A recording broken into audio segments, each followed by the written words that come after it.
Ito po yung Eugenia.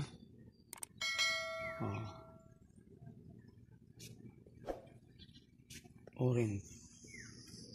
Rodentia.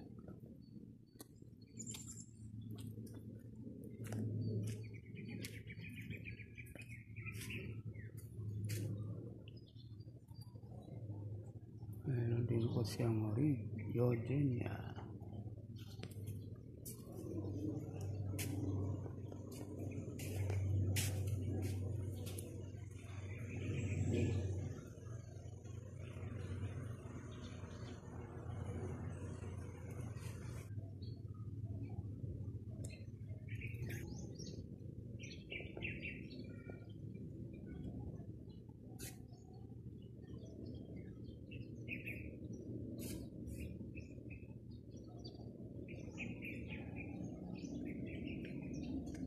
Ito po yung Eugenia na orange Eugenia.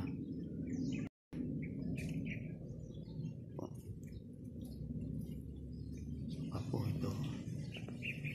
Ito lang po ay matagal nang na triman kaya ganito naging orange, pero ang iba nito red na mga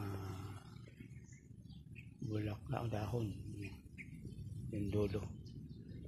Ito pong Eugenia, kapag diligid po ninyo, medyo hindi lang sa mismong puno at sa unahan ng kaunti, layo sa puno, doon babasain din po ninyo yun kasi ang ugat nasa malayo na rin po para nababasa ng tubig yung kanyang ugat mismo. Ayun po yung Eugenia nating pinag-usapan yung tinisan. Yan yung Eugenia. So kapag bagong trim yan, maging red lahat, halos yan, verde at saka red yung dulo. Kita ko naman po sa inyo ngayon yung maki na ito lang po yung Eugenia, malimit lang po siyang diligin, kawalaan ay 3 bisis sa loob ng 1 linggo o halos araw-araw diligin yan. Mahilig gusto yan tubig kapag panahon ng tagsangit. Ito namang maki, ito po ay Bosida. Ang ganda naman ng Bosida.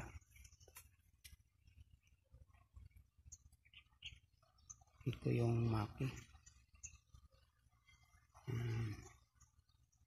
Kahit po sa 1 linggo, 1 beses lang sa diligin, hindi po siya agad na mamatay. Tapos ang ugat niya nariyan lang mismo sa kanyang puno. Ang pagdilig din mismo sa puno niya, hindi siya nalayo doon sa kanyang puno yung kanyang ugat. Yan, kalapit niya ito ang Bosida na ito. Napakagandang halaman, mahal lang po yung Bosida. Ito, napaka cute tingnan, no? Bosida. Kaya yun mga kabraso ang aking pakita sa inyo. Ito po si Tatang Jo na nagpa-abot sa inyo ng magandang araw po. Paki-follow na lang po sa aking Tatang Jo TV.